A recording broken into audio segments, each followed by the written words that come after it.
Welcome back to the channel, everybody, and welcome to part 3 of our New Year's Eve lesser-known Lost Media Marathon. This one will be covering episodes 11 through 15. Let's get to it! At number 1, we have Castle Sinister, a lost early British horror film from 1932. Castle Sinister was a 1932 British horror film directed by Widgie R. Newman and was made as a quota quickie. Now, what quota quickies were B-movies that were made in response to the Cinematograph Films Act of 1927, where in order to make sure that films from America and then the rest of Europe did not overrun the British market, the government in Great Britain said that films had a certain amount of British films had to be shown. All film distributors and exhibitors had to show a proportion of British films. By 1936, 20% of all films shown in any cinema had to be British, and they defined that British film has a British person or company as the producer. Studio sequences had to be shot in a British studio, and a high majority of cast and crew had to be British or from the British Empire. Mainly the cast and crew had 75% of the wages paid had to go to British people. And due to a lack of just ability to film high quality films to make up that much and get these quotas met, they decided to make a bunch of cheap ones. Hence the quota quickie, a low quality film made just so that these distributors could make their quota. So this particular quota quickie, Castle Sinister, was supposedly shown in Liverpool, London, and Manchester in April of 1932, and it was 50 minutes in length. It is believed to be one of the earliest examples of a British horror movie featuring a mad scientist type of character, and in general, it was just one of Britain's earliest horror films. Now, all we know about the plot comes from a couple of magazine reviews. The magazine Bioscope gave this synopsis. The story of a young man's adventure in a large country mansion with a scientist who is engaged in forwarding his theory that rejuvenation by the transfer of certain glands is more than a possibility. A girl is, of course, involved to supply the necessary love interest, and a misshapen creature, victim of the scientist, supplies the thrills. And another synopsis was given by the Kinetograph Weekly, and it reads, Ronald Kemp, visiting a remote castle, is pressed by his host, a professor, to stay the night. In the course of it, Ronald meets Jean, who entreats him to help her father, who is kept under observation by the professor. This intercourse is watched by an ape-like monster, who jealously attacks Ronald. Jean summons the professor to help. Instead, he threatens to use Jean for his experiments in brain grafting. The monster then attacks and kills the professor. Jean's father is freed, and she and Ronald join him in leaving Castle Sinister. The film, just based on the fact that it was made to fill a quota, it was not good, supposedly. It received very bad reviews by the critics. Bioscope stated that it was theatrically staged, poorly mounted and lighted, and acted with such amateurism that it never for a moment convinces. And the Kinetograph stated that the film might appeal to an uncritical audience. And again, this was more or less just a film that was part of a big wave to keep British cinema, the British film industry, from being overrun, so no footage, trailers, stills, or even posters of the movie are known to survive, and we have very little information on it. Honestly, I feel like the coolest thing about this one is probably its name. Maybe someday we'll get a revamp like Escape from Castle Sinister. Is Castle Films still making remakes? At number 2, we have Kitaro of the Graveyard, which is a partially found artwork from the Kamishibai street plays circa the 1930s through the 50s. Gegege no Kitaro is a multimedia franchise known for popularizing the use of yokai, Japanese spirits and monsters, in pop culture. The series' origins started in a type of street theater known as Kamishibai, and was originally created by Masami Ito before being adapted by Shigeru Mizuki. At the time it was known as Kitaro of the Graveyard, Hakaba Kitaro. These Kamishibai versions of the Kitaro story differ vastly from what we know today, featuring a much darker tone. Mizuki started work as a Kamishibai artist before he actually popularized the Kitaro character. All of his artwork from the time is considered lost, with the exception of the reproductions he made himself. So if you don't know, what kamishibai is a type of like street theater storytelling where the narrator on the street corners has a set of illustrated boards that they place in a miniature stage-like device and narrate the story by changing each image. And so this artist, Mizuki, actually had done a lot of artwork for his work, but he basically kind of struck gold with this Kitaro character. Now, some of his original artwork has been recovered and is featured in certain books about the history of kamishibai, but a lot of it is gone. And also a lot of what we do have are reproductions he later made. So Ito's original version, the story is basically, there's a bunch of different versions, but the common theme is a ghost of a woman leads a bystander to her grave, where it's discovered that the woman has given posthumous birth to a healthy baby. The original Kitaro had a disfigured face with buck teeth and a large bulging eye. He was born in a graveyard from the belly of a snake due to the karma of his parents. The other details of the story are unknown. It is said that the original Kitaro of the graveyard was even more popular than Golden Bat, which was another well-known kamishibai story character. However, we don't actually have any concrete proof that this is the case. Also, these original drawings, when they were done by Ito and not Mizuki, are thought to have been lost possibly during World War II. So after World War II, Mizuki would start working as a kamishibai artist. Kamishibai was in decline because Japanese people had been introduced to other forms of media like television and manga, so he decided to adapt a manga based on Kitaro of the Graveyard into kamishibai stories. These works actually not only made him popular, but also made the character of Kitaro popular. Mizuki is said to have made 4 different plays based on Kitaro of the Graveyard. These include The Snake Man, Karate Kitaro, Garoa, and Ghost Hand. There is very little known about the plot of the last 2, but despite the popularity, again, all these original illustrations seem to be lost to time.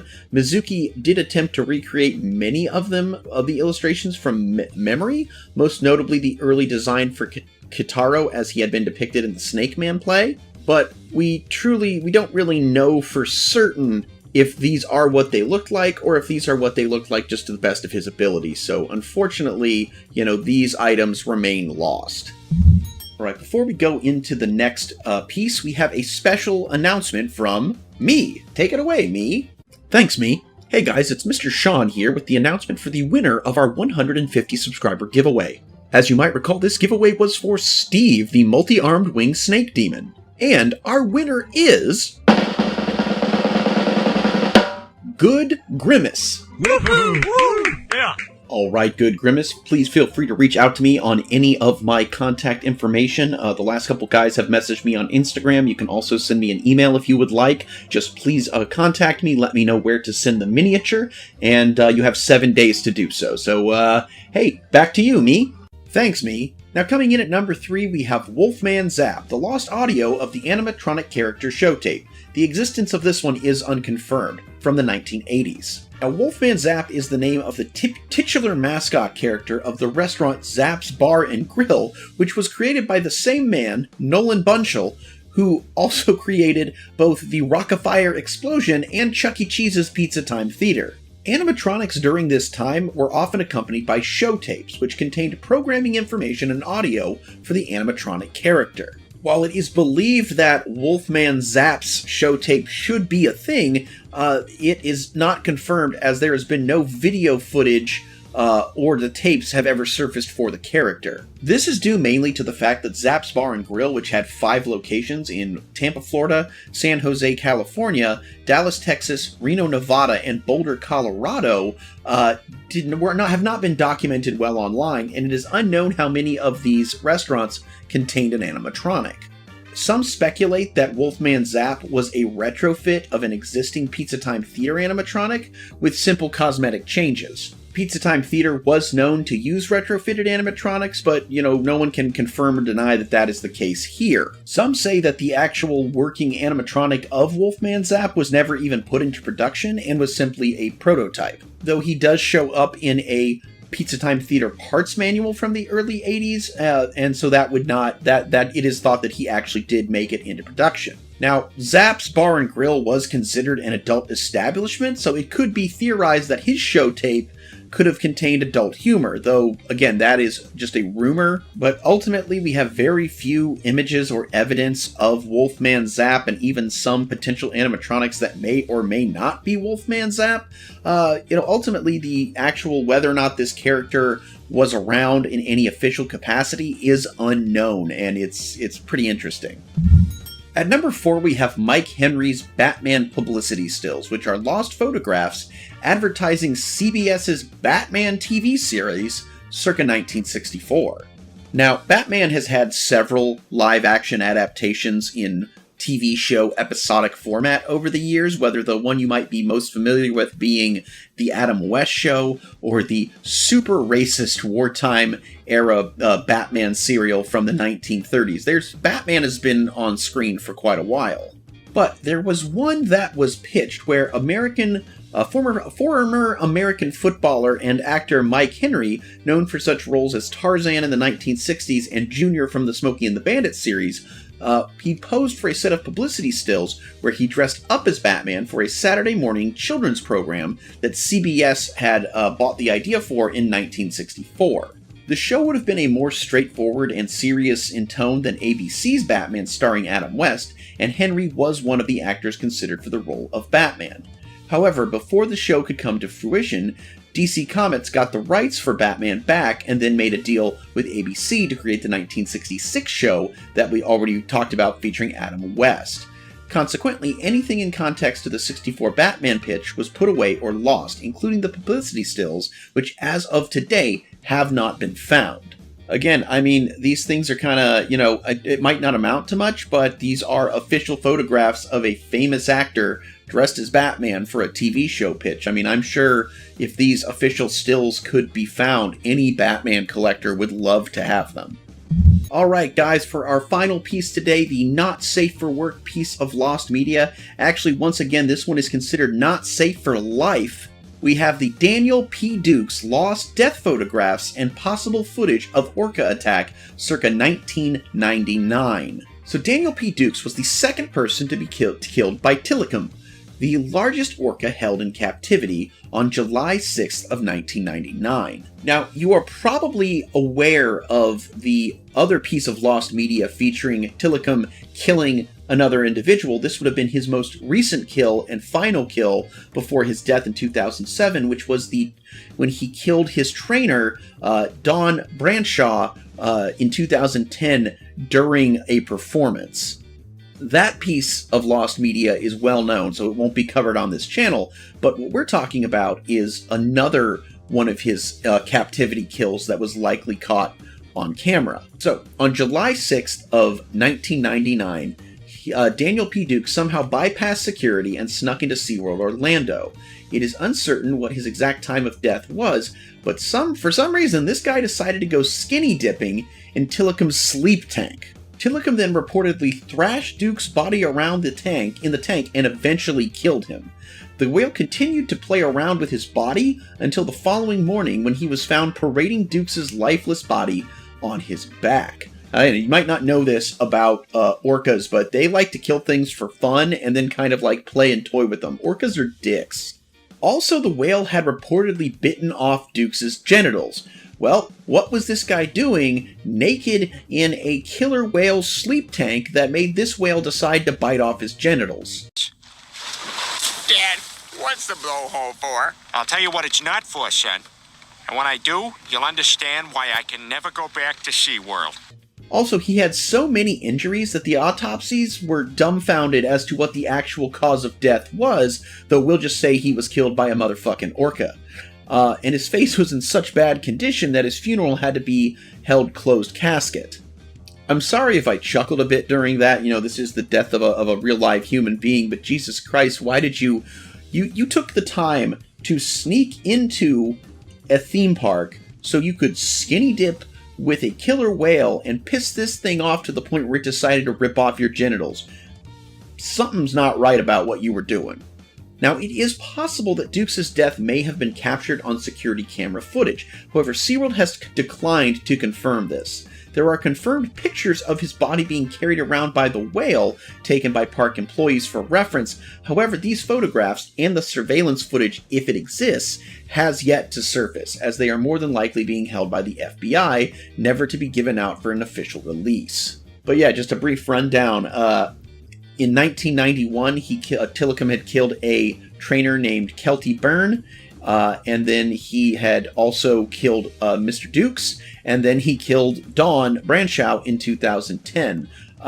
And he had continued to be seen at SeaWorld and was still being used in shows until his death in early 2017, and there is a documentary film called Blackfish that details his story and can be viewed on Netflix. But Jesus Christ, how many people does this whale have to kill, including 2 of his trainers, before they stop putting people in the tank with him? Well, apparently the world will never know, because he died before they could reach that number. Again, if the security footage exists, I mean, more than just, I don't really want to see a man die, but I do want confirmation on my theory that he was up to something, and that's why the whale did what it did to him. At number 1, we have F-Zero GP Legend, specifically referring to the lost unaired episodes of the 4Kids English dub of the anime based on the game franchise. Now, I've never played an F-Zero game, though I do often play as Captain Falcon in Super Smash Bros. But the anime, originally known as F-Zero Falcon Densetsu in Japan, was an anime series that premiered on October 7th of 2003 on TV Tokyo and ended its run on September 28th of 2004, lasting a total of 51 episodes. The plot revolved around a character named Ryu Suzaku, aka Rick Wheeler in the dub, who after suffering an injury at work was placed in cryogenic freeze until a cure for his injuries could be found. This wasn't found until 150 years later, now taking place in the year 2201, and he is recruited by the secret galactic police with the intent of stopping corruption within the F-Zero races. This anime would eventually be dubbed for an American audience by 4Kids Entertainment and aired on the Fox block of later renamed 4Kids TV on September 4th, 2004, in order to coincide with the release of the game with the same name releasing into the US. However, it was a ratings disaster at the time, and it was dropped after only 15 of the original 51 episodes were aired. It is unknown how many additional episodes were dubbed. Also, just an interesting note, the failure of this show in a US market later drastically affected how Nintendo went about marketing their properties for an American audience. But yes, it is unknown how many episodes were dubbed and have never seen the light of day. Falcon Punch! At number 2, we have El Apostol, which translates to The Apostle, which is a 1917 lost Argentine animated film using cutout animation. Historically considered to be the world's first animated feature film, it was a political satire concerning the, at the time, Argentine president Hipólito Yrigoyen. It was well received but not widely distributed, and unfortunately is thought to have been destroyed in a 1926 fire in the director's studio. At number 3, we have Love's Labour's Won, a lost or possibly alternatively named Shakespeare play whose existence is unconfirmed, which would be pre-1598. The first reference to this play was made in Francis Mere's Palladis Tamia, known as Wit's Treasury, a historically relevant text as the first known critical account of Shakespeare's early work. The play listed here is Love's Labour's Won, which sounds like a play on the title of another Shakespeare play, Love's Labour's Lost. Now, scholars aren't definitely determined what Meres is noting in this reference, but there are two widely supported theories. Either the play is a lost sequel to Love's Labour's Lost, or it is simply a different name attributed to an existing Shakespeare play. Some of these alternate name theories have been attributed to either Much Ado About Nothing, Troilus and Cressida, or As You Like It. But honestly, we just don't know. There could be a lost Shakespeare play out there, but maybe there isn't. At number 4, we have Twinkle Stars Volume 11, a lost first edition English translation of the final volume of the manga series. Existence is unconfirmed, circa 2013. So Twinkle Stars is a manga that was serialized in Japan magazine Hana to Yume from 2007 to 2011. The whole series was compiled into 11 tankobon volumes in Japan from 2008 to 2011. It was written and illustrated by Natsuki Takaya of Fruits Basket fame. For several years, an official English translation of the series was difficult to access in English-speaking countries outside of Singapore, Australia, and New Zealand, as the only official translation in existence was from the Singapore-based manga publisher Chongyi, and it was distributed in Australia and New Zealand by Madman Entertainment.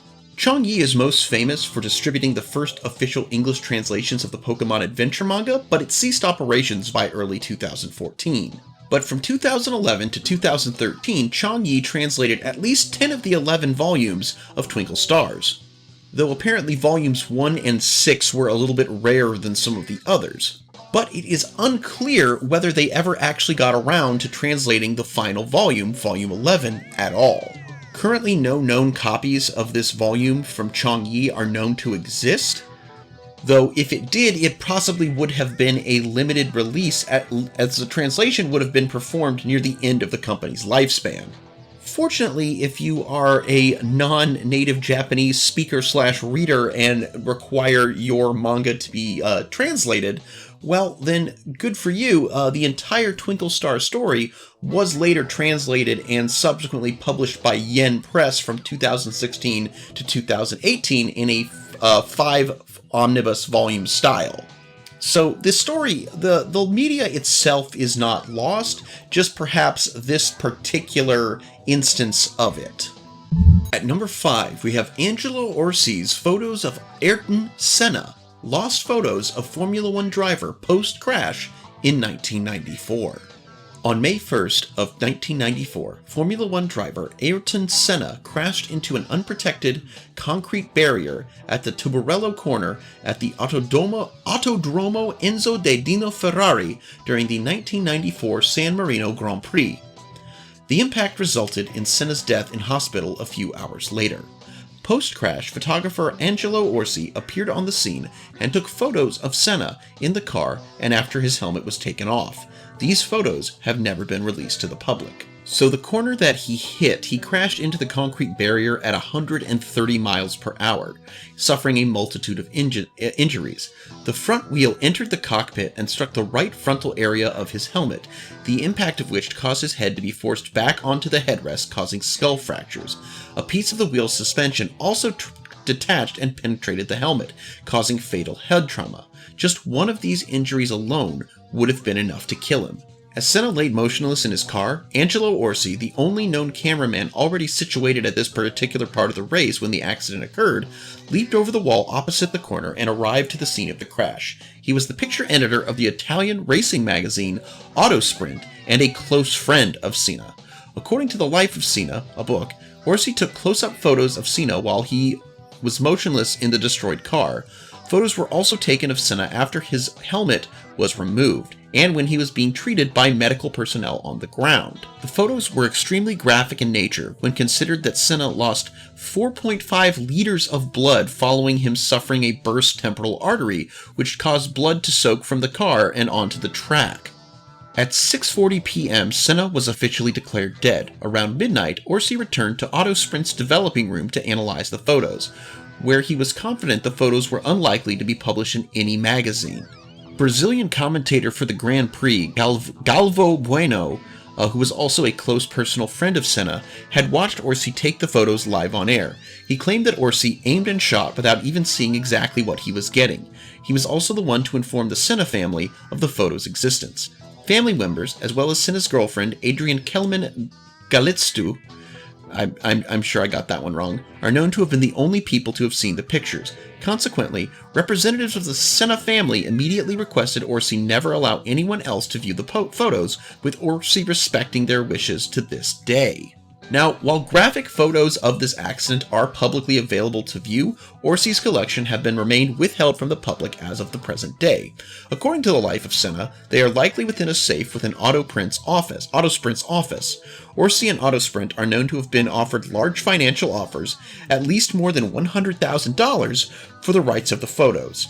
Bueno, who greatly respected Orsi for his decision not to release the photos, stated that some agencies were among those who offered money for the photos, but ultimately all of these offers were rejected by Orsi with the support of Autosprint's higher-ups. Thus, the photos are unlikely to ever see the light of day. According to another source, at least one photo is known to be permanently irrecoverable, depicting Senna without his helmet. It is known that Autosprint director Carlo Cavici received a call from Orsi requesting its destruction. Cavici respected the decision, and thus the photograph is no longer known to exist. Whether the other photos ultimately suffered the same fate is unknown. Now, I'm sure there are people out there that would criticize this photographer from, leaping over a wall to take photos of this crash, especially if the guy was his friend, but I'll be honest, if I was a photographer and I was watching my friend race, and I saw him crash right in front of me, well, first, my instinct would be to leap the fence to go help him, but I'm a photographer. I'm not a medical practitioner. I wouldn't know what to do. I think I would kind of go into shock and just go on autopilot and do the only thing I knew how to. I mean, that's pretty much kind of what the commentator said it looked like he was doing. He wasn't even really aiming up the shots. He was just taking photos. And ultimately, I do respect him. I don't blame him for taking the photos. Whatever his reasoning was, I mean, that was ultimately what he was there to do. But I definitely commend him for respecting the family's wishes to never release them. I personally think that even had they not given him that request, he probably would have made that decision himself, because he was this man's friend. And the photos were the result, in my opinion, of him reacting to seeing this horrible thing happen to someone he cared about. What else do you do as a photographer, as a journalist, but, take pictures or report? I don't know, guys. Racing seems absolutely terrifying to me. I don't even like speeding. I can't imagine driving as fast as these guys do in these races. Up first, we have Amusing Dream, which is a lost build of a cancelled Super Famicom role-playing game from 1992. Mugen Bokuki Amujingu Dormu Dream Adventure Chronicles Amusing Dream is a cancelled JRPG game for the Super Nintendo Entertainment System, known as the Super Famicom in Japan, that was developed by Takara. The game's character design was done by mangaka Koga Yoon, and the script was written by Ikeda Misa and music composed by Kuzu Chinatsu. I'll be honest, I have no idea who those are. All that we know about this game comes from 3 pieces of media found in magazines. The first being an advertisement in 1992, and then one in 1993, both in Japan, and then one in an article about the game from a French video game magazine. So, concerning the first 2 advertisements in Japan, the first one reads as such. An unknown landscape shrouded in a thin mist. On a small hill, far away, stands a tower-like figure. Though it is the first time the protagonist sees this place, it makes him feel a strange nostalgia. A girl appears and whispers to him, "Follow me, I am the guide of this world. I think I can help you." From those few words, his adventure begins. So this first advertisement from 1992, which stated that the game would have a fall release of that year, features drawings of what is supposedly the protagonist, as well as the girl mentioned in the text, but otherwise there's really nothing about the game. Then we don't hear anything about it until the 1993 advertisement. Again, it was supposed to come out in fall of 1992, but here we have another advertisement after the release date was expected, and it has slightly different information. I wanted to experience the adventure stories in the video games with my own body. By chance, this dream became a reality. My adventure began with a girl in a strange landscape.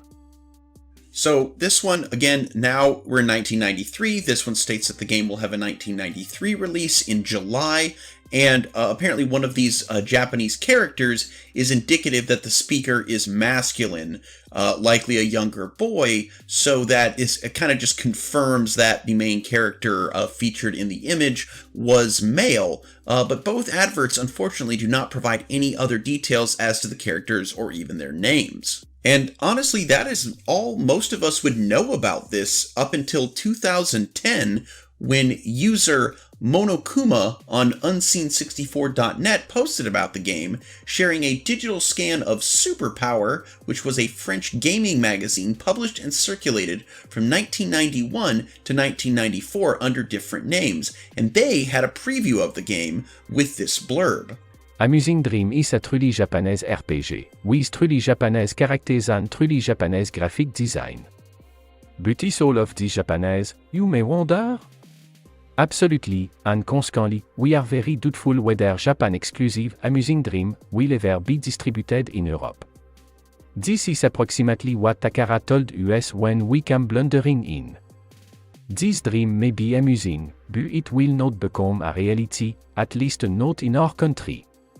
So this magazine provides some more information. It implies that the writer was in direct contact with someone from Takara who was making the game, and additionally it casts doubt on the idea that there will be any European localizations made, though it does not discount the idea of an American release. And it even provides an English name for the game called Amusing Dream. The other thing this features that neither of the adverts had is an actual screen cap from the game. It looks like it's a scene. I don't know if this would have been more or less one of the cutscenes of the game, though it does seem to be in the middle of a dialogue where it is the main character is shown saying, "I see. I wonder if that puppy is okay." And this is honestly the only screenshot we have of this game. And while it is not confirmed, the green-haired character in this screenshot is thought to be the one also shown in both of the advertisements. Now, there aren't currently any details as to how deep the game was in development when it was cancelled.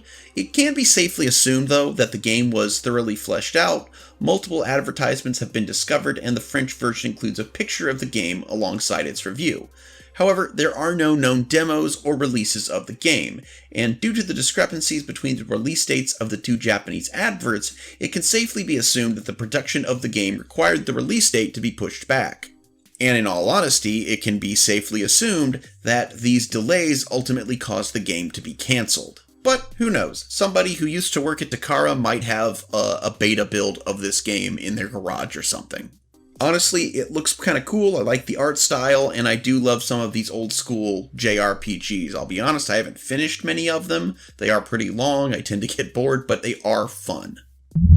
At number 2, we have the original unreleased screenplay of Cool World, a Ralph Bakshi live-action animated film, and this would have been circa 1990 to 1992. So, you might know Cool World as the example of how not to make an animated live-action hybrid. Where Roger Rabbit was a smashing success, Cool World failed miserably. But it was directed by Ralph Bakshi, which is, you might know him from like the Rankin Bass films he did, as well as things like Fritz the Cat. But Cool World is an early animated and live-action hybrid movie that tells the story of Jack Deebs, a cartoonist who escapes from prison and accidentally enters Cool World, a comic book he created during his sentence. Prior to Deebs' entrance, another man named Frank had entered Cool World in 1945 due to an invention that caused a bridge between Cool World and the real world. Frank became a detective whose job it is to keep doodles, which is what they call cartoons, in line with the Cool World law, especially keeping the Cool World's top coquette, Holly Wood, from crossing into the third dimension.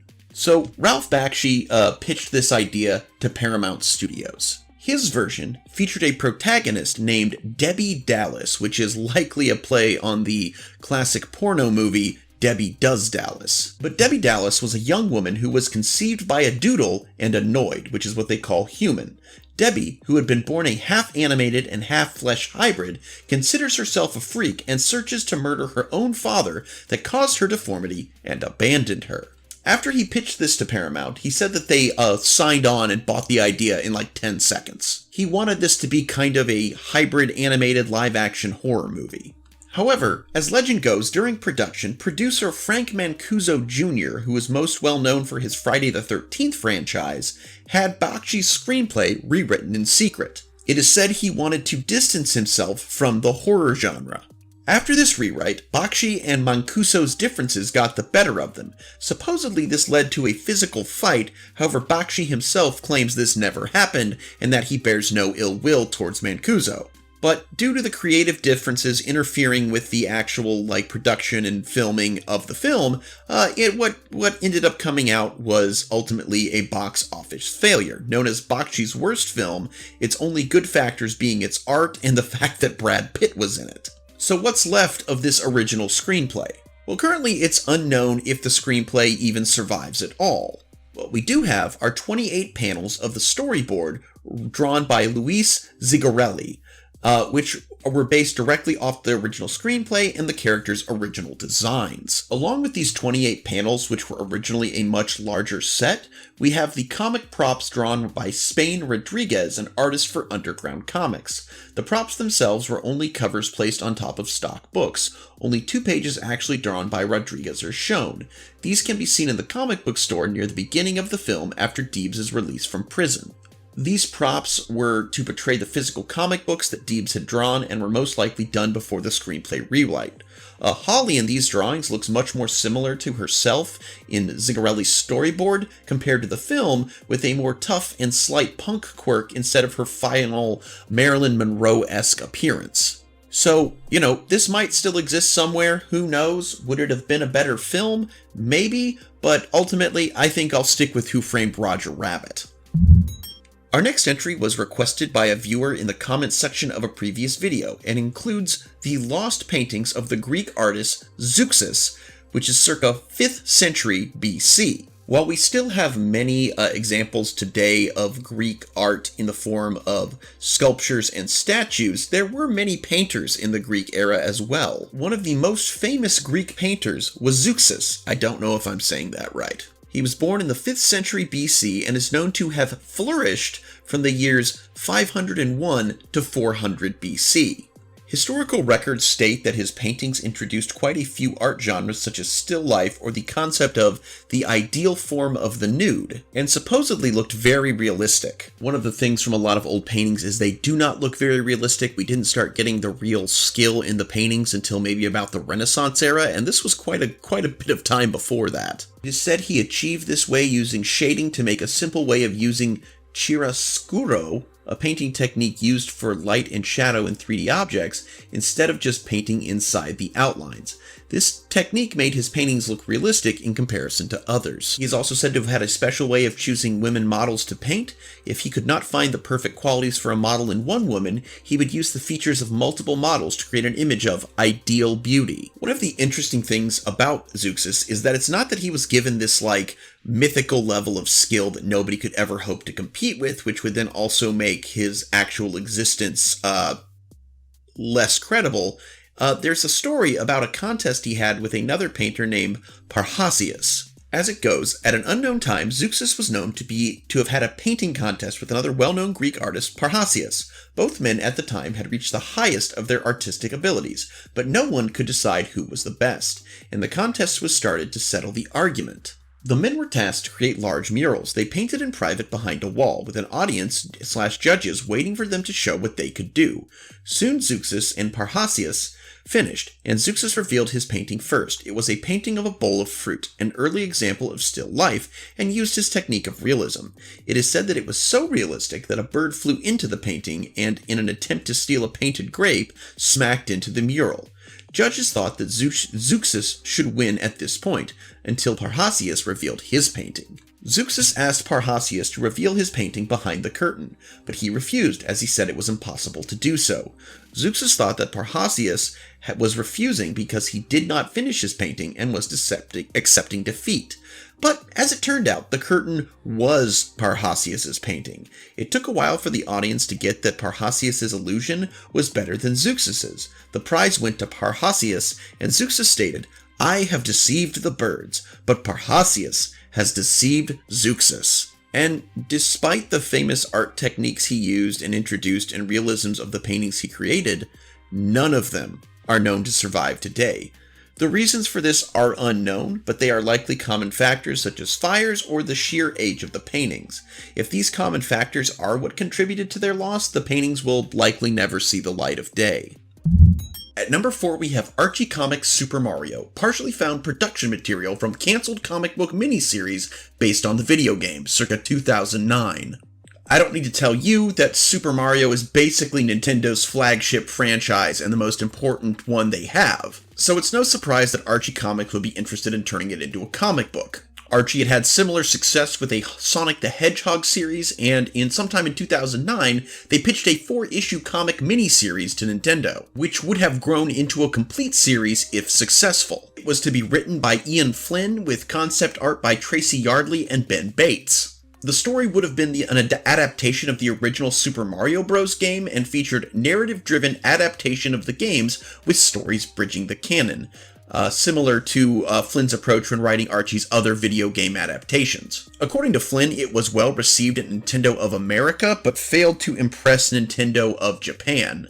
So they tried pitching a Metroid and Kirby comic book, but those also failed to impress. And around 2012, some of the concept art was posted onto comicartfans.com and was confirmed by Flynn that the art and pitch were real. In 2019, he gave a plot synopsis on Twitter, and he basically stated that Mario and Luigi are summoned to Princess Peach's on a plumbing job, and this happens right when the Bowser invades the Mushroom Kingdom, so they stock up on power-ups and go to save the princess. They fight their way through worlds 1 through 8. Luigi kind of gives up out of cowardice once they get to Bowser's castle, but Mario perseveres, goes through, defeats Bowser, knocks him into the lava moat, shares kind of a love at first sight moment with Peach, and, while they go back to the Mushroom Kingdom, the stinger ending is Bowser crawling out of the magma moat. He would also say that it's not how he'd approach a Mario project today. Too much drama, not enough whimsy. And while the plot of the miniseries is known, it's unclear if Flynn ever penned a proper script. In addition to the pieces posted on comicartfans.com, Ben Bates also posted 3 pieces of concept art he created for the pitch to his now deleted DeviantArt fan page in 2016. It is unknown if more concept art exists. So basically, we just have another one here of Nintendo being very protective of their property, and honestly, I don't blame them. Nintendo has been burned in the past when they've tried to bring their properties in forms other than video games to a Western audience. We've even talked about some of them on this channel, so, is what it is. For our final piece of lost media, we have Act Age, partially lost production material of a cancelled weekly Shonen Jump manga and other projects, circa 2018 to 2020. Act Age was a series published by Weekly Shonen Jump from January 2018 to August of 2020 and was written by Tatsuya Matsuki and illustrated by Shiro Usazaki. The series is set in modern-day Tokyo and follows Kai Yonagi, a girl who is so talented at method acting, she starts to lose the ability to tell reality from the character she becomes. This psychological thriller became hugely successful, selling over 3 million copies over the course of 12 volumes. The series was published by Viz Media in America starting in December of 2018. It was also critically acclaimed, being nominated for Best Manga at the 43rd Annual Kodansha Manga Awards. So you might be asking yourself, what about this one makes it the not safe for work entry? Well, it was cancelled in August of 2020 because the author, Tatsuya Matsuki, was arrested for inappropriately touching 2 female middle school students. Due to this crime, the series was immediately cancelled in the middle of a story arc, leaving all work on the future of the series on the cutting room floor. In a later interview, it was confirmed that Shiro Usazaki was given the opportunity to continue Act Age and find a new writing partner, but she ultimately decided to cancel the series as she felt it would be hurtful to the victims of the crime to see a work created by their assailant still being published. So any chapters already finished or in the drafting stages are either in the corporate headquarters in the archives, or with Usazaki or Matsuki, or they could have been thrown out completely, leaving all unreleased material lost. After Matsuki was arrested, Viz Media deleted all chapters from their website, although they have been re-uploaded and can still be found on various sites. Any plan to release the chapters in volume format were cancelled in both English and in Japanese, and the English release of the series ended at volume 3, leaving 102 chapters to go unreleased in that format. In Japan, 16 chapters were never released in this format. Because this series is not officially in print anymore, this series both in English and Japanese are at risk of being completely lost. A light novel version and a live stage play version of Act Age were also planned and in development, though how far they both were in development is unconfirmed. And so honestly, apparently this was a pretty good story, but was, being created by a terrible human being, and as such, I don't know. It all comes down to the idea of, can you separate an artist from their art? Or if they are bad, should we also not partake of what they create? This has been a very seriously talked about topic quite a bit, especially since the Me Too movement that gained traction in around 2020, maybe 2019. I don't remember the exact year. And honestly, I don't know if there is a definitive answer. Personally, knowing the background of one of the people who created this, even if it was still available, I would not have any desire to read it, but I know that is not always the opinion that everyone will have.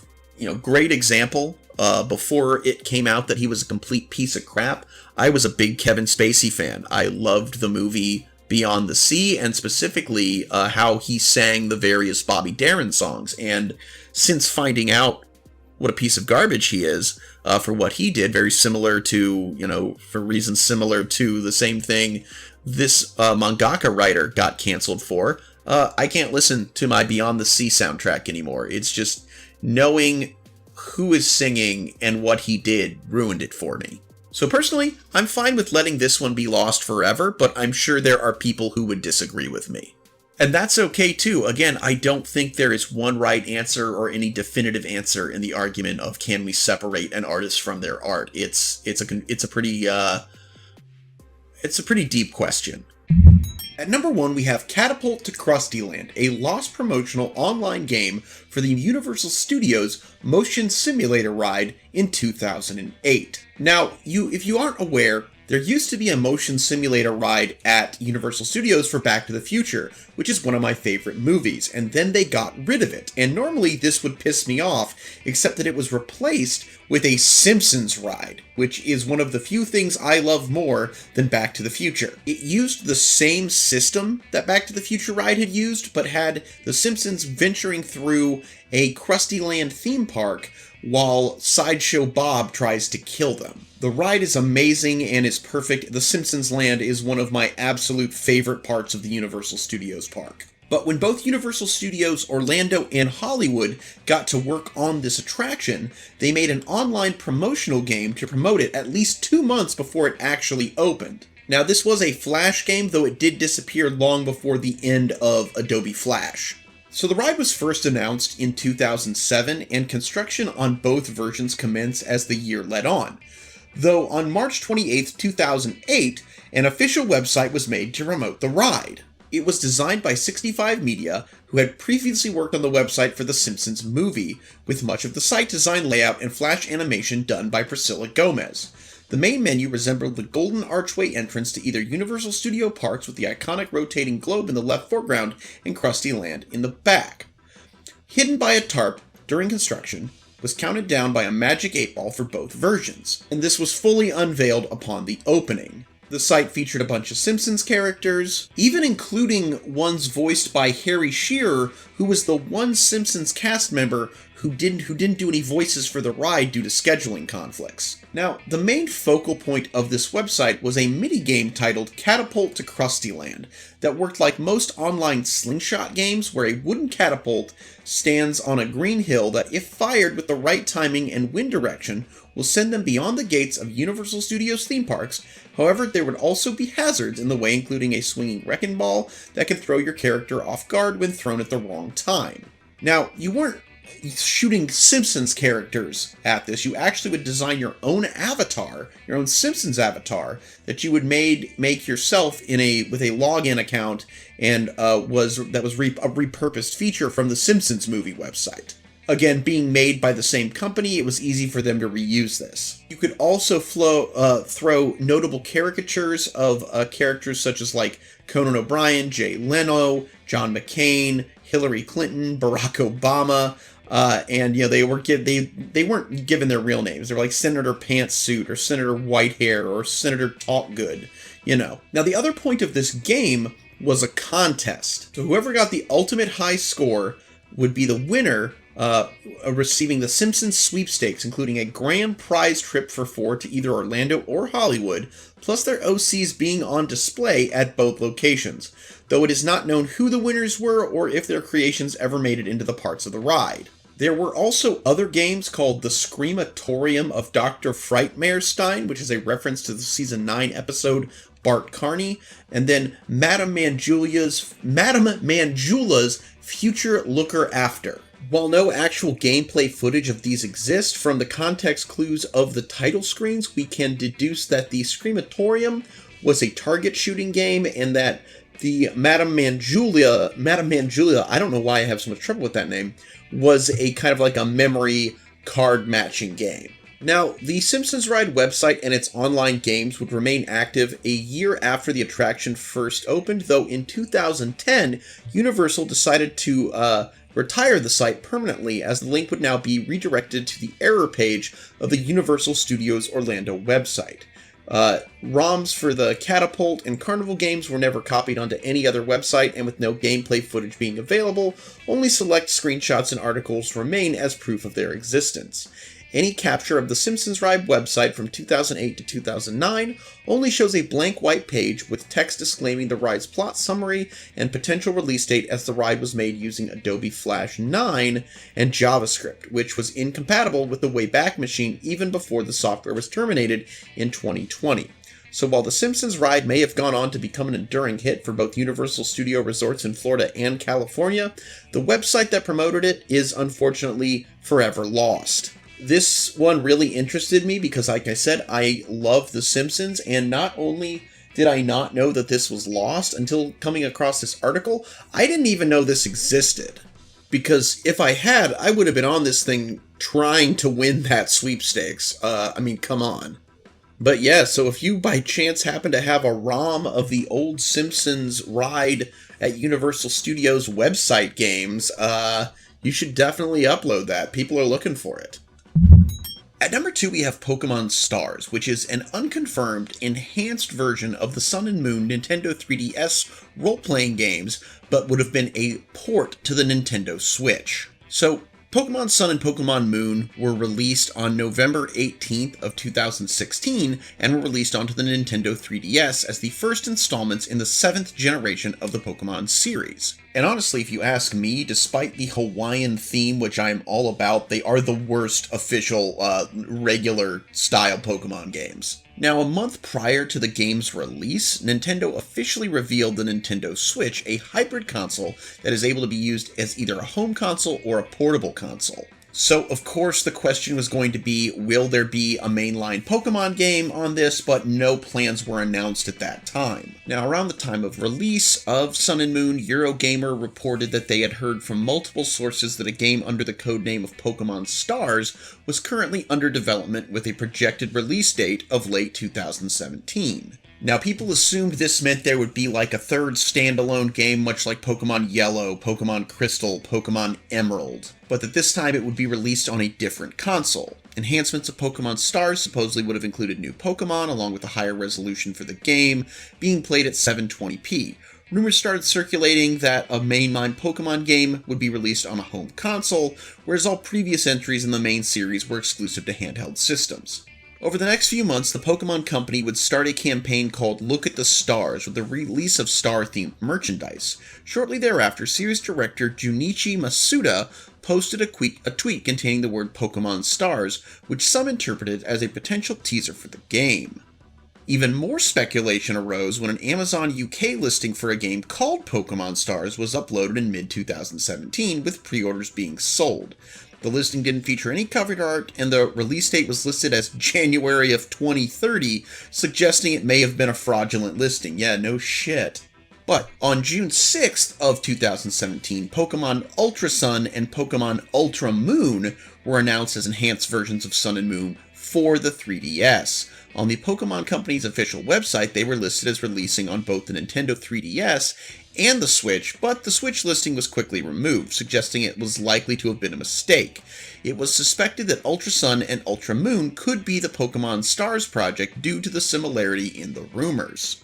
But yeah, ultimately we never got Pokemon Stars. The first Pokemon Switch games would turn out to be Pokemon Let's Go Pikachu and Let's Go Eevee, which I don't consider those mainline games. Those are weird Pokemon Go hybrids of the first generation remake. But Eurogamer writer Tom Phillips, who wrote the previous articles about Pokemon Stars coming to the Switch, stated that in regards to Pokemon Stars, that thanks to him, along with the folks over at Did You Know Gaming with their video Lost Nintendo Games, some more information could be gleaned about what potentially happened to this supposed game. These sources indicated that the game's cancellation was due to Nintendo's business strategy. After the Wii U's failure, Nintendo originally planned to release 3 games belonging to their biggest IPs: The Legend of Zelda with Breath of the Wild, Mario with Super Mario Odyssey, and Pokemon with Project Pokemon Stars. It was meant to be a backup plan in case the Switch was struggling in the market. But the plans had changed not only because the Switch was successful, but they were struggling to produce enough of them. So it seems that they had other 3DS games planned to be ported to the Switch, such as Metroid Samus Returns, as backup plans. Now, Nintendo has stated that the Switch and 3DS will coexist with each other, but just like the Game Boy Advance and Nintendo DS, the Switch would phase out the 3DS, which we've seen happen since. And Eurogamer also suggested that a reason for cancellation is that trying to sell an up-res 3DS game for full price could have damaged the Switch's reputation during that first year, so it was ultimately decided not to do it. Though there are also plenty of people that said Eurogamer just made up all of those ideas. So ultimately, while there is a lot of supposed information about the game's existence, there's really no definitive information or evidence as to whether it really existed. There are no prototypes, no screenshots, and honestly, it's just speculation, which, if you want my opinion on it, I think ultimately, yes, they probably had planned a standalone game, but then for some reason, just like they did, they've re-released 2 games at a time, though, is my understanding. Those have typically been like remakes, so I don't know why they would release Ultra Sun and Ultra Moon instead of just doing one game, but I think it probably started as one game and then became 2, and that's why it's not Pokemon Stars. And as to whether or not it was ever expected to be on the Switch, beats me. At number 3, we have Birth Control, which is a lost band family planning documentary film circa 1917. So, Birth Control, which is also known as The New World, is a 1917 American semi-autobiographical documentary film produced by and starring Margaret Sanger. It documented Sanger's career as a nurse and her controversial involvement in the early era of family planning in the United States, presented in private showings between the 10th of April to the 6th of May in 1917. It was later banned in America before it could be publicly distributed. So, the origin of this film is kind of from tragic circumstances. Sanger was born in a family consisting of 11 children, where her mother had also suffered 7 miscarriages, and at age 19 she saw her mother pass away from tuberculosis. Margaret would resent her father for contributing to the 18 pregnancies, god damn, which she felt played a part in her mother's death. She also began studying nursing at the White Plains Hospital and the Manhattan Eye and Ear Clinic, eventually becoming a nurse at the Lower East Side of New York. Sanger would primarily visit working-class immigrant women who generally lacked knowledge and education regarding contraception. This resulted in many, especially in those suffering from poverty, experiencing unwanted pregnancies. Back then, not only was abortion illegal in America, so too was accessing contraceptive information as per an 1873 legislative act called the Comstock Act of 1873. which deemed the practice obscene. So according to Sanger, several women she worked with had experienced multiple childbirths and miscarriages, with some also attempting illegal self-induced and back-alley abortions to avoid repeating fates. One story she frequently retold was meeting Sadie Sachs, a woman who had urgently requested contraceptive information from a doctor after carrying out a self-induced abortion. The male doctor laughed and told her only abstinence from sex with her husband could prevent pregnancy. Abstinence was ultimately not an option, and Sachs passed away following a botched self-induced abortion she underwent before Sanger could meet her again. Whether Sachs actually existed or was simply based on her on Sanger's experiences has been the subject of debate. I do, just commenting here in the middle, I think it's funny that a doctor would recommend abstinence from sex with a husband when I believe all the way back in 1873, a woman didn't have a legal right in America to deny her husband sex. Don't quote me on this, but I believe it was the 1960s before a man could even be considered to, by the legal system, to have raped his wife. It was for the longest time, it was, hey, if you're married and he wants sex, you don't have a right to tell him no. But back to the story. Following these deaths and other harrowing experiences she witnessed, Sanger wanted to battle America's strict anti-contraceptive legislation, which of course were reinforced by anti-obscenity laws. America is not as free a land and as free a land for freedom of speech as we've been led to believe, guys. I'm just telling you that right now. This is sounding drastically similar to the state of things now. Things are not quite this bad, but they're not much better, honestly. So she produced things like a monthly newsletter called The Woman Rebel, a publication which focused on women's rights, coining the term birth control and deeming it as critical free speech issue in the country. She also went on to establish the United States' first birth control clinic in October of 1916. This was located in Brownsville, Brooklyn, and the clinic lasted just 10 days before it was forcibly shut down, and Sanger and her sister were quickly arrested for distributing contraceptives and maintaining a public nuisance. This did not deter Sanger, however, and she continued campaigning, including founding the American Birth Control League, which since 1942 is known as the Planned Parenthood Federation of America. She was also influential in the success of the pill, deemed a critical invention for achieving safe and effective contraception. And a year before her death in 1966, the Comstock Act of 1873 was altered after the Griswold v. Connecticut case saw private contraceptive use to be declared a constitutional right. Sanger is known to be one of the pioneering figures of birth control and family planning across the United States, and her legacy is not extended towards abortion rights, though, as Sanger believed the practice should only be used in emergencies and that contraception is the most practical solution to avoiding unwanted pregnancies. Again, I agree completely. I do believe that people should have the right to abortions, but I believe there are several things you can do before you get to that point. Just like we try to attempt to control the pet population, control the unwanted children population. Have yourself spayed or neutered, people. But now that you know about the background of Sanger, let's talk about her documentary, Birth Control. So, before serving 30 days in jail in 1917 for operating an illegal birth control clinic, Sanger decided to further her cause by producing a film, having been interested in art and fiction during her life. Written by Sanger and the Birth Control Review founder Frederick A. Blossom, Birth Control was part documentary and part narrative, with Sanger starring in a dramatized, semi-biographical account of her career within family planning. She collaborated with the B.S. Moss Motion Picture Corporation to distribute the film, Moss himself sharing liberal values for the 1910s. Again, yeah, that's right, people. This was like turn of the century. The film is split into 5 reels. The first primarily consisted of Sanger being interviewed, with her discussing and defending her actions in fighting for birth control, stating that the Brownsville Clinic served impoverished women instead of those enjoying good health and financial status. Scenes incorporated during the interview featured large families consisting of weak and crippled children of exhausted, poverty-stricken mothers living within poor slum conditions. Among the poor mothers featured included Helen Field, who would be based on Sachs.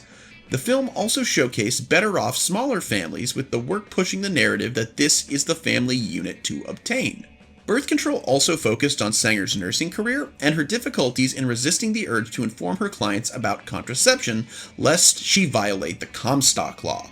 However, following Field's suffering and death, Sanger opts out of nursing and began her campaign for legal adequate dissemination of birth control. Following this, Sanger opens a birth control clinic in Brooklyn, providing critical contraceptive information to her main clientele, impoverished women. The clinic proves a major success, and the facility is crowded by women. Sanger is eventually arrested for this, and the clinic is shut down. However, the film concludes with Sanger campaigning onwards and expressing hope for the future of birth control. The film contained propaganda elements, New York State Supreme Court Judge Nathan Bidger stating that by presenting the client as filled with poor women seeking education on contraception, it implied that rich folk are actually breaking the law by accumulating contraceptive information and solutions that poor people cannot. Whether it contained Sanger's views on race and eugenics remains unclear. I neglected to mention this, but Sanger, by contemporary standards, did not have a great view on race and eugenics. But again, we're talking about the 1910s, so the fact that she was campaigning for anything even remotely liberal is pretty impressive. But yes, she did have some negative views, but so did everybody, I guess. I'm not defending her, but sometimes her work does get muddied by the fact that she was not perfect. She was a human full of flaws. So, despite her jail time delaying filming, it was eventually completed by April of 1917, and it received promotions and publications such as the 21st April 1917 issue of Motion Picture News. The film's target audience was clear, with the slogan, "Every woman in the world will demand to see it," placed in one advertisement.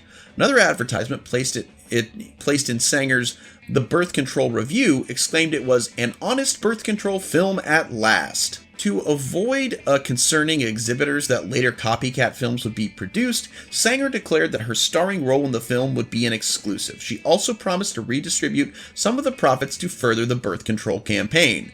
Seeing as the term birth control was controversial throughout much of America, the film was also set to be showcased under the title The New World, the chosen title depending on the audience and the exhibitor.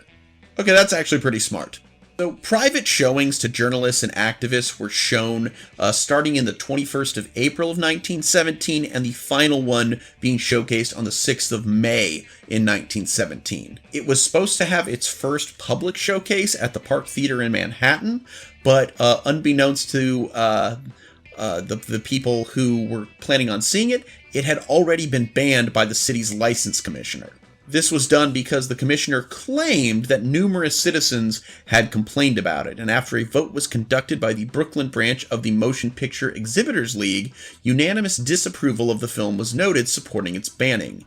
So the situation was summarized that stating a film on birth control should not be classified as theatrical entertainment. Of course, there were appeals launched against the ban, which went all the way to the appellate division of the New York Supreme Court. However, the ban was ultimately upheld as per the 1915 Mutual Film Corporation v. Industrial Commission of Ohio, which prevented films from being protected through the First Amendment, as the works were considered business instead of art. I don't know if I like that definition, but I can see where they're coming from. Also, under the Court of Ordinances of the City of New York, productions could be censored or banned in the interest of morality, decency, and public safety and welfare. Birth Control made dubious history by becoming the first film produced by a woman to be subsequently banned in the United States. As to the availability of this film, by the time the Mutual Film Corporation v. Industrial Commission of Ohio ruling was thrown out in 1952, and thus making the film legal again, the film Birth Control was declared missing. It is believed that all copies of the film were destroyed, with no footage having resurfaced despite several extensive searches conducted over the years. Nevertheless, a few stills remain viewable, including a part of the Sophia Smith collection and in the Birth Control Review advertisement. Personally, I think this would be a very interesting film to see, to kind of see what for the time, I guess, liberal viewing on the concept of birth control and contraception would have been in the early 1900s. Again, It is unknown if Sanger's views, I mean, she was a racist and she was an ableist, and it's not known if either of those two views are portrayed in the film. But again, not looking at that part of her flaws, looking at the fact that this was someone who was championing women's rights to control their bodies, to control their futures, in a time where women weren't even allowed to deny their husband's sex, let alone take precautions to prevent them from siring unwanted children. I definitely think this could be really cool to see, but, that remains to be seen. I definitely don't... I just think this would have been cool. At number 4, we have Fastlane, the lost, unaltered version of the Spider-Man anti-cannabis comic circa 1999 to 2000. So from 1999 to 2000, Marvel Comics teamed up with the White House's Office of National Drug Control Policy, the ONDCP, to publish a series of anti-cannabis comics centering around Spider-Man, titled Fastlane. This comic is infamous for randomly interrupting almost every Marvel comic of this time period. The book was not overseen by Marvel editorial and was subject to mandates of the ONDCP, leading to numerous parts of the book being altered at their request. Just a side note, I find this very interesting because the reason Marvel, unlike DC, threw out the Comics Code of Authority as their, guide to what they could put on, was as early as they did, while DC kept going with them for much longer, is because there was a Spider-Man comic that actually featured heavily into the theme of drugs. Now, it did have an anti-drug message, but you couldn't mention drugs at all and have the Comics Code of Authority give you their seal of approval. So it is interesting to me that Marvel would be the one selected for this drug campaign. Not unlikely per se, just interesting. So, the story introduces the movie star Zane Wellen, who promotes marijuana use and is idolized by Daily Bugle intern Sam Exmoor. Zane's new action movie, Fastlane, promises the best special effects of all time, which offends Spider-Man baddie Mysterio, as only he has the best special effects. So it's up to the web-slinger to protect Zane from Mysterio's attack. While over-exaggerating the effects of marijuana in the story, Sam eventually finds out that Zane doesn't actually smoke weed and learns about the dangers of the drug. So, as to the instances of censorship, which we don't have the uncensored versions, these are all based on changes requested by the ONDCP. Some of these include that a girl that hangs around Zane Wellen throughout the story was changed to look more run down and sickly to push her more towards the heroin chick look. I don't know if that's meant to be heroin chic or heroin chick. Both probably would work just fine. Word Bubble was moved to cover J. Jonah Jameson's raised fist, with another one being removed entirely in a different panel due to it being perceived as too violent. Alright, I think that's hilarious.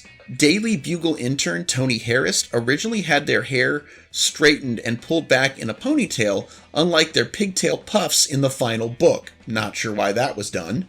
Any panel that originally depicted Jonah with a cigar in his mouth had it removed and replaced with spit particles. And apparently there was a scene where a truck driver's dialogue was changed because the ONDCP said the original dialogue stereotyped truck drivers. Now, as to the availability of the uncensored work, while Marvel has released Fastlane as a part of Spider-Man Fight Substance Abuse, it uses scans of the story taken from the printed comic books instead of the originals, which means Marvel likely lacks the finished pages, much less earlier ones. Some of the unedited pencil sketches were included in a Comics Alliance article about the storyline, but they seem to have gone unarchived.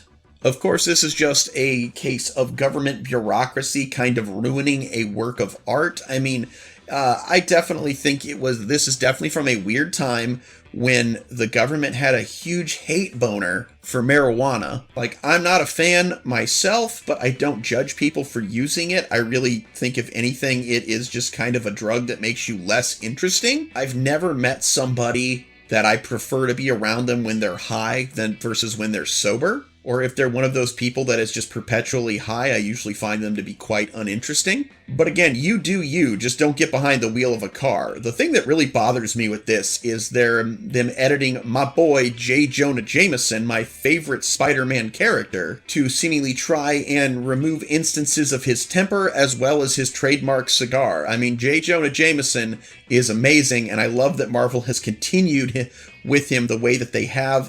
Right these days, he's more like an uber conservative, like kind of like think like Glenn Beck or Alex Jones. Not maybe as bad as Alex Jones, but I think that's a great development for his character. He's always meant to be heavily antagonistic and very like, he's a hate monger, but you know, he's a less offensive hate monger in my opinion. You know, he hates things he doesn't understand, and unfortunately he has control of a press media outlet to spread that message.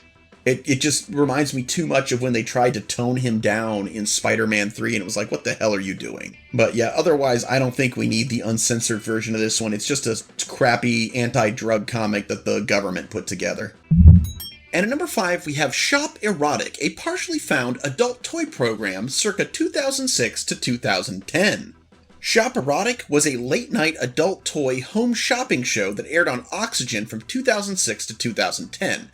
The show would air its episodes on a weekly basis from 11 p.m. to 12 a.m. and would mostly feature two hosts that were formerly from Playboy TV, Miyoko Fujimori Rifkin and Andrea Lowell, throughout the rest of 2007 to 2010. It was officially launched on January 29th of 2006, and the heart-shaped logo and the name Shop Erotic were both trademarked. The same month, a website for the program was also launched. Former Playboy TV host Miyoko Fujimori Rifkin and radio host Tiffany Garnath were the first to be hired for the show, though Tiffany would later be replaced by fellow Playboy TV alumni to Miyoko, Andrea Lowell. The episodes that aired were an hour long, and they aired on their old Shop Erotic website in the live TV section. The show would document and promote some of the adult toy products that were featured on Shop Erotic's website, as an alternative to the Adam and Eve adult toy website. Well, one of those is still around, right? According to the owner of iTelevision, Mitchell Cohen, the show Shop Erotic aired to over 65 million viewers via Dish Network and DirecTV. Now, unfortunately, we really don't have any old episodes of this available, though there are some footage, apparently, of when the phone number for the show would be constantly prank called by viewers. Now, some people have uploaded high-quality stills, though not many, and no full episodes. Also, the website had a collection of clips from episodes from previous years, but unfortunately, they were not archived or in MOV files, so they are unavailable at the time. There have been a few clips that have been found, but mostly this show is unavailable. Also, unfortunately, and this may have led to why clips of the show are not readily available, apparently from 2008 until May of 2010, they were involved in a lawsuit that was regarding an unknown complaint that could have been related in regards to the content that they were airing. Later that year, Miyoko would stop hosting the show, and it would get rebranded with a new logo and continue the program with Andrea and a new main host before being canceled sometime in 2013. 3 years later, they would host a temporary show that was known as Play With Me TV, which only had 3 videos on Miyoko's YouTube channel. So, I don't know. There could definitely be something involved with that lawsuit that meant that they weren't really able to archive this show very well, but at the end of the day, it was just an early, a mid-early 2000s sex toy QVC. How entertaining could it honestly be? I'm sure there's people that would love to find this one, but ultimately it does not hold my interest much. I just think it's kind of funny what used to be on like Dish Network, DirecTV back in like the Wild West of digital cable eras. If you're looking for fun, erotically themed content, you know what? I think my minis are a much better investment of your time and money. We're going to start today's episode off with a fan-requested piece called Gogola, which is the only Bollywood kaiju film ever made. The promotional poster for the film declares it to be an action-packed story of a sea monster with thrills, suspense, and whatnot. And while we do still have the original soundtrack of the film as well as some production stills, any actual film footage is nowhere to be found. As the company that made the film never made another film, it is assumed that Gagala was not a commercial success, and that also when the company went under, any of the film footage they still had probably went with it. I guess the Bollywood audience just was in the wrong part of Asia to really appreciate a kaiju film. At number 2, we have Family Guy Road to Death, a partially found prototype build of a third-person shooter based on the Fox animated sitcom circa 2010 to 2011. So if you haven't paid attention to pop culture for the past 20 years, you might not know that Family Guy is an animated sitcom on Fox created by Seth MacFarlane that has been around in one form or another, canceled and relaunched many times since 1999. In 2010, Heavy Iron Studios and Fox would start development for a third-person zombie shooter entitled Family Guy Road to Death, which was set to release sometime in 2011. Remember when it only took a year to make a video game? Must have been nice. But there were concerns that it was going to be too dark for the show's standards, and Seth MacFarlane himself objected to this version of the game. The game was retooled twice, and once to tone down the content, and then again to what would eventually become Family Guy Back to the Multiverse. These changes in development caused the game to be delayed by a whole year and would finally release in November of 2012 on the PS3, Xbox 360, and PC. Now, the original plot of this game was that Death is on a vacation amidst a zombie invasion in Quahog, and it's up to the Griffin family and various other Family Guy characters to find Death and get his ass back to work. So this game, like Back to the Multiverse, was going to be a third-person shooter. Zombies were mainly featured as enemies, and it was kind of a riff on games like Call of Duty and Left 4 Dead. The characters would gain several different ranged and melee weapons over the course of the game with which to fight the zombie hordes. The original prototype had a story mode, online multiplayer, including a horde mode and deathmatch, and there were several others modes that weren't specified by the developers. Now, most of these would transfer over to the final game, but the online elements were cut. Now, as to the availability of the original prototype, the final product, the final version of this game was released as Family Guy Back to the Multiverse, but as for the prototypes, they have not been released.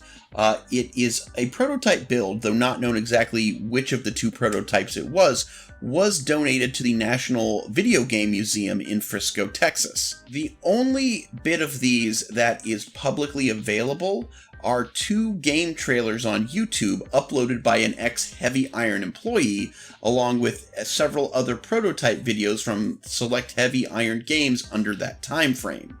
So both of these videos are based off the second incarnation of the game, so as of right now, any of the original prototype footage is lost. At number 3, we have The Big Hex of Little Lulu, a partially found ABC Weekend special episode from 1979. Now, you might be familiar with either the comic strip character or even the cartoon series of Little Lulu. Well, this was a live-action TV show episode based around the same character. The Big Hex of Little Lulu is a 2-part sequel to the 1978 ABC special Little Lulu, which was based on the Little Lulu comic strip.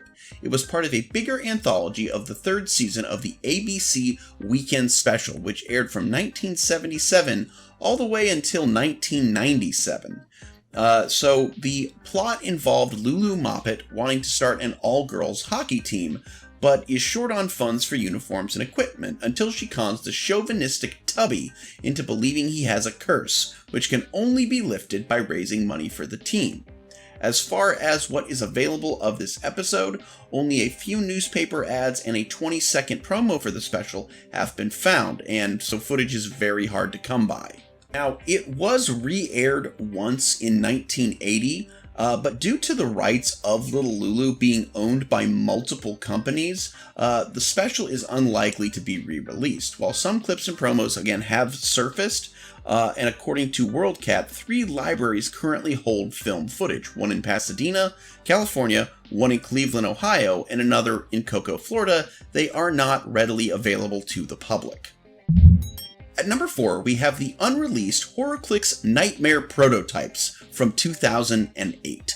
Alright guys, I'm about to nerd gush a little bit because as you know, I am a miniature maker, and one of the first miniature games I ever got into, and I still use bits and pieces of their miniatures in my custom miniatures, was the WizKids HeroClix series. Now, WizKids, currently owned by NECA, all of the Clix games use a clickable dial to display their characters' stats, and while HeroClix is by far the most famous of these games, in 2006 a sister game, so to speak, which was not fully compatible but at least shared a lot of similarities to the point where the first ever set of chase rare HeroClix were zombie Marvel characters that were compatible with this new game called HorrorClix. Similar to HeroClix, HorrorClix offered players the ability to construct a team of monsters that cross horror genres, allowing them to create a dream team of favorite characters. Vampires, werewolves, zombies, and demons were all available in the game's first release, as well as a number of vigilantes who fight for the side of good, including a vampire hunter, ghost finders, priests, and military men. Fun fact, one of the first mail-away figures you could get from HorrorClix, the Great Cthulhu, the model used on that Cthulhu figure was later used as the basis of how he would appear in South Park. And like most of WizKids games that saw, organized tournament play, there would be special prize figures that would be released. Now, from 2002 to 2006, Clix games had a format that they'd been using since the inception. It was known as the REV system, which stood for Rookie Experienced Veteran. Every normal figure in the game would have 3 versions that had different point value and different stats, and even different powers, and this would be determined by their yellow, blue, or red ring, which determined whether they were the rookie, experienced, or veteran version of the character. There were also characters with a silver ring known as uniques, which you could only have one of that figure on your team, and it did not have other versions. Now, in 2007, with the release of the Marvel HeroClix set Avengers, this changed. Instead of sticking with the REV system, they changed it to a rarity system. Common, uncommon, rare, super rare, and even chase rare. And this was, what they also did in doing this was they got rid of making 3 versions of every character. There would in fact now only be 1. There would also be cards added to this that would sometimes feature special powers not found in the normal powers that HeroClix and HorrorClix had, based on whatever color was on your dial in a certain spot. There was supposed to be a HorrorClix set that came out that same year called Nightmares, which also adapted to this new system. However, it was delayed till 2008. And so another thing happened to WizKids in 2008, which is that their owner, Topps Trading Cards, who had purchased the company back in 2003, decided they didn't want to make minigames anymore, so they sought to sell off the intellectual properties and the licenses in the game. Well, this wouldn't happen until 2009, when the company NECA would buy all of their miniature properties, including HorrorClix. So the problem is while WizKids was shopping around for a buyer, they kind of cut all support to the HeroClix game, to all of their Clix games. And before they did this, they kind of lied to their players. Despite the rumors that WizKids was either going to be sold or it was going to go away entirely, they announced WizKids supported events for HorrorClix. 2 events in July, one sealed, one constructed, would receive limited edition prize support from WizKids. Both the Black Death and Wacko Jack-O-Lantern would be available to the winners of these events. Unfortunately, the Black Death event was canceled. And as far as I know, there aren't any images around of what he would have looked like. And so there are another 3 figures that on top of the Black Death were shown but never officially released. These are the Vampire Savage, which was shown on a rules insert from the Nightmares boosters, figure that kind of resembles a female version of the Wild Man from their earlier Freak Show set, and one of the old employees of the Horror Clicks division said that she believed that it was named Vampire Savage, but that it would likely never be seen as an official figure. The other 2, which did eventually make their way to the internet, although without the corresponding cards, making them useless for actual Horror Clicks gameplay, were the Hierophant, which appears to be this, I don't know, he looks kind of like a wizard, and he's got some gimp tied and chained up with, kind of looks like a Man in the Iron Mask kind of deal going on. Again, he was never officially released, though prototypes of him and this next figure have been released on the internet at some point, and actually certain members of the Horror Clicks forum wiki are known to own copies. The other one being the Sacrificed Virgin, which, as you can see here, appears to be a young maiden in white clothing, and though you can't get a great look at it, it appears that, like, her heart has been ripped out and she has been sacrificed to some ancient deity. Now, as I said, the WizKids would be sold to any CA, and HeroClix would make its return, even to the point where the set that had been kind of cut mid-production, which was Giant Size X-Men, great set, one of my favorites, was released. It was in a very limited quantity, because they had kind of cut production right in the middle, making it very hard to get a hold of, but it did release. The same cannot be said for HorrorClix, which as of to date has not ever been officially re-released in any form by any CA iteration of WizKids. As to how many more of these Hierophants and sacrificed virgins are still floating around somewhere, I don't know, but Lord knows if I ever find copies on the internet, I am going to be trying to get a hold of them, because I want these 2 figures. HorrorClix were some of the nicest, most detailed, pre-painted miniatures I've ever seen on the market, and the fact that they're not still making them, especially when HeroClix has proven to be super popular again since it was re-released in 2009, I do wish they would bring HorrorClix back. Now, slight content trigger warning for this last one. It does mention the possibility of alleged sex trafficking. So if that is it also involves missing people. So if that triggers you, you may want to just, type "Clert is the goat" and leave this video and be on your merry way. But with that being said, let's get into this. Our final piece of not safe for work lost media involves Amy Lynn Bradley and the lost photos of her from the Rhapsody of the Seas cruise, where she went missing back in 1998. Now, if you are at all a fan of true crime, you have probably heard the story of Amy Lynn Bradley, who is an American woman who went missing in 1998 during a family trip on the Royal Caribbean cruise ship Rhapsody of the Seas. It has sparked several large-scale investigations, with many theories about the disappearances following in the years since. One common theory is that Bradley was kidnapped and sold into sex trafficking. One significant element to this theory is that the cruise pictures of Bradley went missing the night before she disappeared and remain unaccounted for to this day, as other passengers who had their photos taken had theirs accounted for. Those who believe Bradley was trafficked claimed that these pictures were taken for use by her traffickers. Now, I'm not going to go into the details surrounding her disappearance, as you can watch any number of other YouTubers who can do a much better job on that than I could. But as for where these missing photos come into play, on cruise ships, it's a common feature that passengers will have their pictures taken in order to be sold later.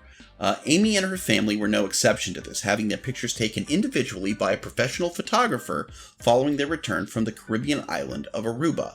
However, the night before she disappeared, Amy's pictures were missing from the picture display and their whereabouts remain unknown to this day, with the photographer in question having no recollection of what happened to them after printing them off. This in turn has led to accusations that not only was Amy trafficked, but that the crew were in on it as well. There's a lot of circumstantial evidence that might suggest this. But since her disappearance in 1998, the pictures have yet to resurface, and will likely never do so, this being due to the photographer not knowing where the images are, and if the sex trafficking theory is true, that they are currently in the possession and being handled by criminal trafficking gangs. Amy was legally declared dead on March 24th of 2010, 12 years to the day that she went missing, and the case is currently cold. If you have any information about Amy Lynn Bradley, please visit tips.fbi.gov to submit an anonymous tip. I just think that it's really interesting and way too much of a coincidence that the one woman on this entire cruise that would go missing would also have her photos go missing the day before she disappeared. That can't be a coincidence. And that's going to do it for part 3, everybody. Stay tuned, part 4 is next.